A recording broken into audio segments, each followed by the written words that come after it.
Hello everyone, welcome back to another video. In today's video we're going to be talking about teaching English abroad. I do want to give a quick notice though. I want to say I'm very thankful for y'all. Happy holidays to everyone. It's currently Thanksgiving in the United States of America. I understand different people are in different time zones, but I want to say thank y'all. Thank you for all the support. Thank you for the comments, likes, subscriptions, the messages on Instagram, TikTok, all that. So thank y'all for that. But without further ado, let's get into today's topic, right? We're going to be talking about teaching English abroad. In this channel, we focus on relocation, travel abroad, etc. One option that you could look at, which I recommend to people, because it's not that expensive, right? It's investment-wise, it could work out. So you can teach English, right? If you're from an English-speaking country, UK, Canada, America, Australia, New Zealand, etc., South Africa, right? You are considered preferred when it comes to teaching English abroad. Now that's not to say that you can't be from other countries and teach English, because you very well can, but I'm just saying if you're from a country that recognizes English as a natural speaking language, you have the potential to make more money. So what are the steps when it comes to teaching English abroad? How much money can you make and where should you go? We're going to address each thing one by one, take it slow for you guys, and explain the best I can to my ability in this short little video. If you have more questions, you can always leave a comment down below, or you can reach out to me on my social profiles, right? I use the same name on IG, TikTok, all that stuff, right? So, without further ado, let's go to the first step. What do you need? So to teach English abroad, you technically only need a TEFL, right? And they have different forms of this certificate. There's a TEFL, T-E-F-L. There's a TESOL, which is T-E-S-O-L. There's the CELTA. There's a few different ones. Me personally, I recommend the TEFL because it's usually more widely accepted worldwide, right? You have to get it from somewhere that's, recommended. There's some online, you'll see like, oh, it's $200, $300. A lot of times those are like places that are not accepted worldwide. You want to just get it out the way, get the more recognized one, even though it may cost a little more, it lasts for the rest of your life. And certain institutes, like the one institute I'm going through, they provide service for years. So for the rest of my life, if I ever need job assistance, job placement information, I just reach out to them and they help me. So that's the route you go. Cost me about $1,100. You can do it online, right? It's about 2 months or so, roughly. They do have shorter versions, which is more intense, but I had a job at the time, so I'm like, I'm working 5-6 days a week. I don't want to overload myself, right? Because it can be intense. It feels like it's a real schooling program, right? So if you struggled in high school, if you struggled in college, etc., it's not a joke. It feels like a real authentic program, right? So take it very seriously. You're going to be studying, you're going to be prepping, you're going to be making materials, there's going to be some practice. You got to actually communicate with your facilitator. Hey, what do you think about this? Or hey, how can I improve this, etc. Right? I had one on there that I had like a bad grade. I'm like, why did I do bad in this? She was telling me you did this, blah blah blah. But I took it serious, so I improved. So I ended up finishing up strong, right? But you get the TEFL or an equivalent. Pay roughly $1,100. They got the online ones, they got the in-person, they got the extended ones, they got the shorter term ones. You get that. And that's it, actually. Now, well, you at least need a high school diploma as well. But if you want to maximize your options, make the most money, and have the most potential, what you're actually going to do is get a college degree as well. So let's say you're a fresh 18 years old, you're about to graduate high school, or you just graduated, and you just want to travel. Countries like Thailand, you don't need a college degree. You can just have the TEFL and be good. But if you want to go somewhere like Saudi Arabia, Japan, South Korea, they require you to have a college degree more times than not. Also, you're going to make more money because there's like a pay system in place. For example, when I was doing it in South Korea, they asked, how many years have you been teaching? What certificate do you have? What degrees do you have, etc. And then it all goes into your calculation as far as how much you're going to get paid. So the more experience you have teaching, the higher your degrees, like master's degree versus associate versus bachelor, and then your certificates, it all gets calculated in there, and that would determine pay. right? By the way, South Korea is one of the higher paying ones, you know. So you get the TEFL, and a lot of times when you're applying for these different institutes, or you applying for these different jobs rather, they're going to have you verify your documents. So for example, I'll give you the process right here real quick. So let's say you already got your high school and or college degree. Let's put that to the side for now.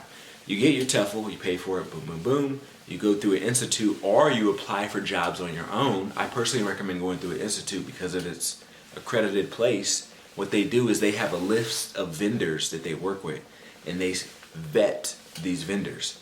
So instead of you applying independently and risk getting burned, getting a bad contract, having a delay in pays, whatever, it's better more times than not to go through your institution, let them find the people, and then they bring them to you like, hey, these people are interested in you. Do you want to do an interview? Hey, there's this other company here. What about this? So what you'll do is when you're doing your TEFL and you complete it and you go through an institution, a lot of times they'll ask you, what are your top countries? Like when I was talking to my advisor, I was like, yo, yeah, my top countries are Japan, Spain, and Germany or something like that, right? And based off of that, they try to find you some work. It's almost guaranteed, I'm gonna be honest with you, because some, especially the more open you are, if you're set on one country, then you may run into a situation where there's a delay, right? Because like countries like Japan are very popular, so sometimes it's a long waiting list of people trying to get into Japan because everybody wants to go to Japan for whatever reason, you know. Where if you go somewhere like China or South Korea, it's not as in demand, so you're almost guaranteed to get fast placement. But I want to talk about the pay. Earlier you heard me mention that South Korea is one of the higher paying ones. It is. And the reason why I say that is because they also give you housing. So what you'll notice is certain companies and countries will cover your housing and some won't. For example, a lot of times if you're looking to work in Thailand, you don't need a college degree, but at the same time they don't pay for your housing. Same thing if you look for companies in Chile, Argentina, Brazil, etc. They typically don't cover your housing, right? Certain countries may give you like a housing stipend, like I think Czech Republic gives you a housing stipend, but the companies that usually, or the countries that usually give you housing are also typically the higher paying ones. So it's typically more times than not Taiwan, Japan, South Korea, Saudi Arabia, different countries in the in the Middle East. So you have the UAE, right? You have Oman, you have all these other different countries. Those are the ones that typically, don't quote me as far as 100%, but typically they provide housing.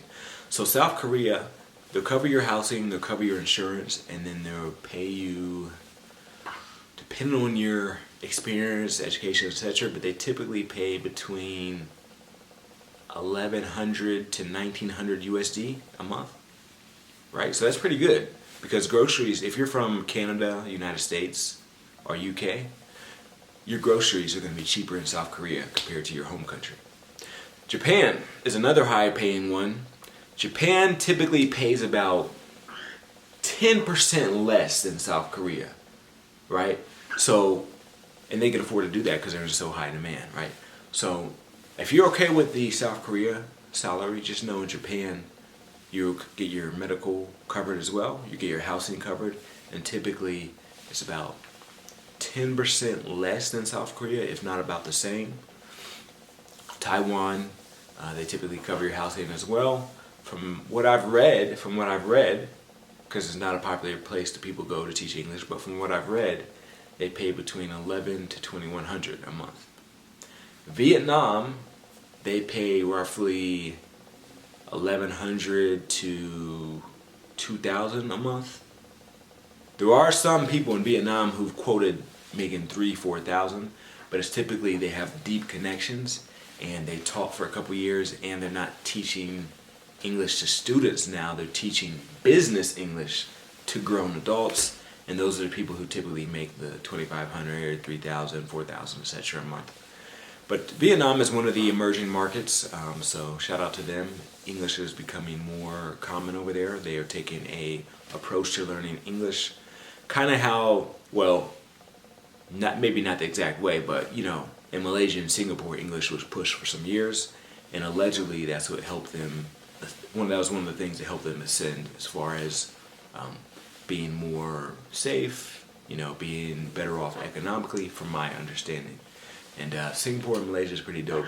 You can teach English in somewhere like Malaysia, but from what I've heard and or read, the pay may not be as much, right? So Thailand, I understand they typically pay between 700 USD to 1300 USD, and they do not cover housing. So you got to keep that in consideration, right? So you may look somewhere like Thailand, you don't need a college degree, but the pay may be lower, and then at the same time they don't cover your housing. You know, the Middle East, they typically pay the best. There are certain countries in the Middle East that will not only pay your health and insurance, but they will pay you between $3,000 to $7,000. So you can really make some bank out there. I think that's more like Qatar, the UAE, stuff like that. But from what I've heard, you just want to do a lot of research there, right? Also, you want to consider certain cultures and customs, right? What country is best for you? Well, what are you looking for? If your main concern is money, like you just want to make the most amount of money, then certain countries in the Middle East may be best for you. If your concern is learning how to speak Spanish, then Spain might be good for you. Spain, they typically, for whatever reason, Spain has been the same for years. They are not like upgrading. Like certain countries, they'll pay because of inflation, right? They typically pay more. Spain, I checked it this year, I checked it last year, I checked it a couple years ago. It's still the same. They still typically pay about 1,000 euros. I'm like, but it's getting more expensive. I don't understand the logic there, but whatever. I'm just letting y'all know. I'm not complaining. I'm just saying. So Spain, typically they pay 1,000 euros. But the good thing about Spain is it's similar to Vietnam, from what I've read, in the sense that you're not working a full 40 hours a week. So you'd be like, $1,000, that's nothing. Well, they cover your insurance, and then you're only working 12 to 18 hours a week.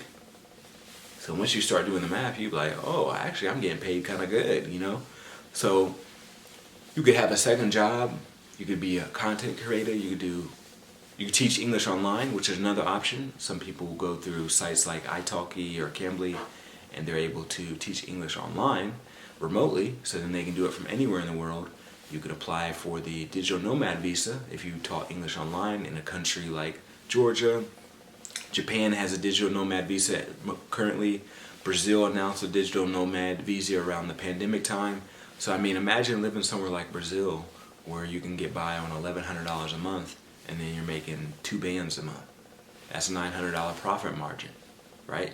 You take that 900, you invest it into, I don't know, some type of investment, Bitcoin, Ethereum, the stock market, something, and you could grow that. Here's the thing. $15, $20, $25 an hour doesn't sound like much until you leave the States. Or if you leave the UK, you leave Canada, you leave Australia.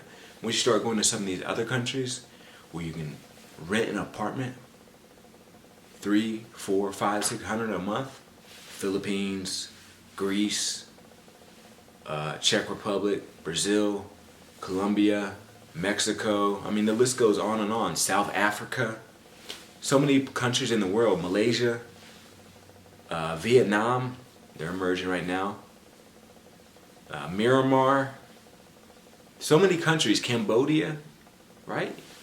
It only takes 300 to 700 a month to get an apartment. You know, you got to consider food and things of that nature, but you ain't getting nothing for $700 in America. Like, you'd be happy if you get a room for $700. Like, I seen a 2-bedroom the other day that went for $1,800, and this is in Las Vegas. Imagine what it's like in California, New York, New Jersey, Washington. Right? You're talking about renting something for $3,000, $4,000, right? So these are just some options you could take here. If you have any questions, don't hesitate to reach out to me. I hope you all have an amazing Thanksgiving. Peace.